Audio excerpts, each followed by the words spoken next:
अखाड़ा में इस वक्त सबसे बड़ी खबर युद्ध से जुड़ी है और इसी महायुद्ध के बीच अल अरेबिया ने इजरायली अखबार के हवाले से बड़ा दावा किया है। दावा यह है कि ईरान समझौते के लिए तैयार हो गया है। दावा यह है कि ईरान के विदेश मंत्री अब्बास अराक्ची ने अमेरिका के स्टीव विटकॉफ को बताया कि सुप्रीम लीडर मुस्तफा खमेनी ने अमेरिका के साथ बातचीत और एक संभावित डील को मंजूरी दे दी है।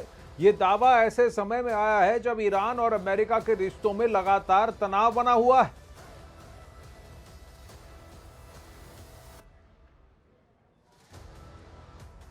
कुछ घंटों पहले कल देर रात डोनाल्ड ट्रंप ने इस बात की ओर इशारा किया था कि अमेरिका और ईरान के बीच काफी बातें चल रही हैं। 2 दिन से बातचीत का माहौल बनाने की कोशिश हो रही है।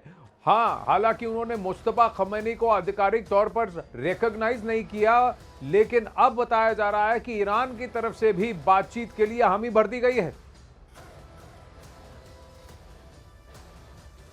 अब ईरान के साथ जंग के बीच कल शाम ट्रंप ने दुनिया को चौंकाने वाला ऐलान कर दिया। उन्होंने दावा किया कि पूरे 5 दिन तक ईरान पर हमले रोक दिए जाएंगे और तो और यह भी दावा किया कि बातचीत में बड़ी सहमति बन चुकी है, लेकिन बाद में ईरान ने सहमति वाले दावे से इनकार कर दिया।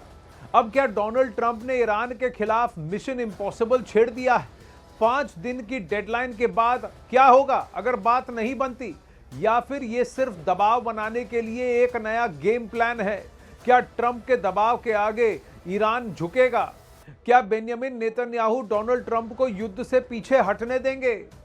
और क्या ट्रंप ने एक ऐसा मिशन चुन लिया है जो दिखता जितना आसान है उतना है नहीं? अब कहीं ट्रंप की घोषणा के पीछे कोई चाल तो नहीं? ये सारे प्रश्न उठते हैं। अब ट्रंप का 5 दिन का अल्टीमेटम सिर्फ एक बयान नहीं बल्कि एक काउंटडाउन है जिसकी हर टिक टिक टेंशन को बढ़ा रही है।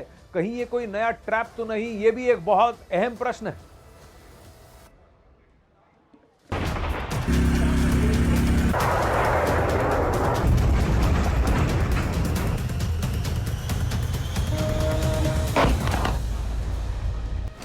क्या ईरान इजराइल का युद्ध खत्म होने वाला है?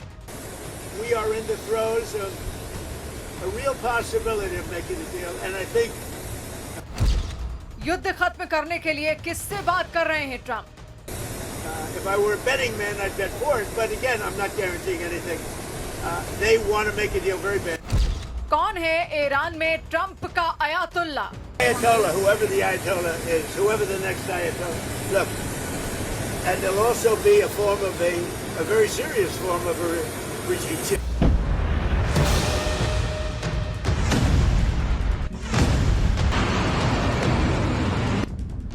25 दिन से जारी भीषण और विध्वंसक युद्ध में अब क्या होने वाला है? क्या ट्रंप जो दावा कर रहे हैं उसमें कोई दम है? क्योंकि पहले ट्रंप ने कहा था मैं मुस्तफा खमेनी को नेता नहीं मानता, फिर ट्रंप ने कहा ईरान में कोई बचा नहीं है जिससे बात की जाए, और अब ट्रंप ने दावा किया कि 2 दिन से ईरान से अच्छी बातचीत चल रही है। इस बीच सवाल है कि आखिर ट्रंप ईरान में किससे बात कर रहे हैं? Thank you. What about the Strait of Hormuz? Who's going to be in control of That'll that? be opened very soon if this works. How soon? And who's in control of it? Will Iran still be able to control the flow of oil? Be jointly controlled. By who? Maybe me.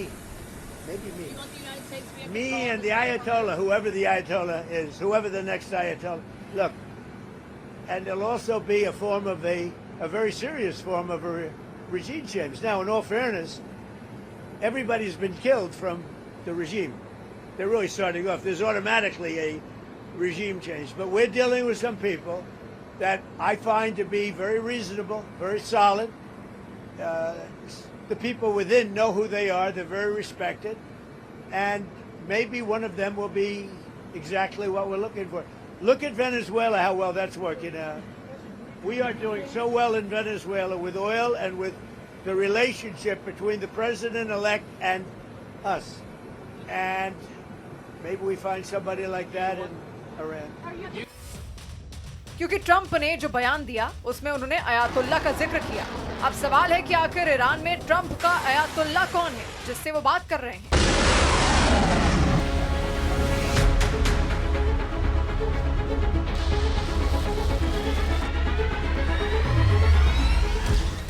हालांकि Trump के इस दावे को Iran ने सिरे से खारिज कर दिया। ट्रंप ने कहा था कि उनकी ईरान से अच्छी बातचीत चल रही है। इसको ईरान के स्पीकर मोहम्मद बघेर गलीबाफ ने खारिज कर दिया। उन्होंने दावा किया कि अमेरिका से हमारी यानी ईरान की कोई बातचीत नहीं हुई है।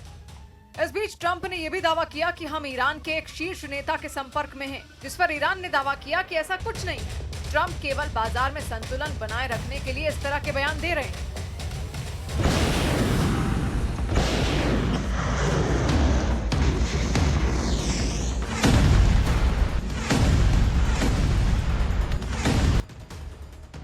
हालांकि ट्रंप का दावा है कि अमेरिका और ईरान के बीच हालिया बातचीत के बाद 15 मुद्दों पर सहमति बनी है। ईरान की पावर प्लांट पर हमले 5 दिन के लिए टाल दिए गए हैं। सवाल फिर वही है, आखिर कौन सच बोल रहा है और किसके दावे में कितना दम है? क्योंकि ईरान के विदेश मंत्रालय ने कहा कि तेहरान और वॉशिंगटन के बीच कोई बातचीत नहीं हो रही है।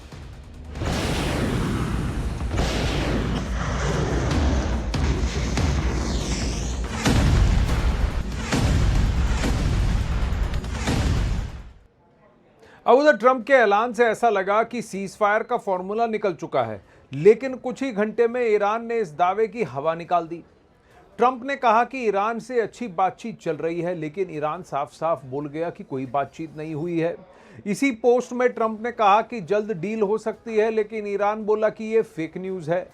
अपने फॉर्मूले में ट्रंप ने कहा कि ईरान के तमाम एनर्जी सेंटर पर हमले रोक दिए गए हैं, लेकिन ईरान ने इसे साइकोलॉजिकल गेम बताया।